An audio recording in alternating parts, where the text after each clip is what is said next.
ধান ক্ষেত পেরিয়ে হাঁটি, বইগুলো কাঁধে, রোদ হালকা,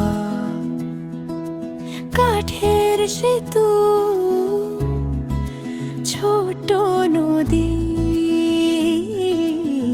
হাসিতে ভরে ওঠে পথটা।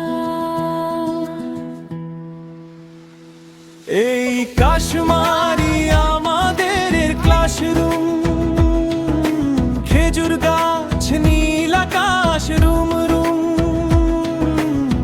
শিক্ষক হাসে বলে এসো দেখো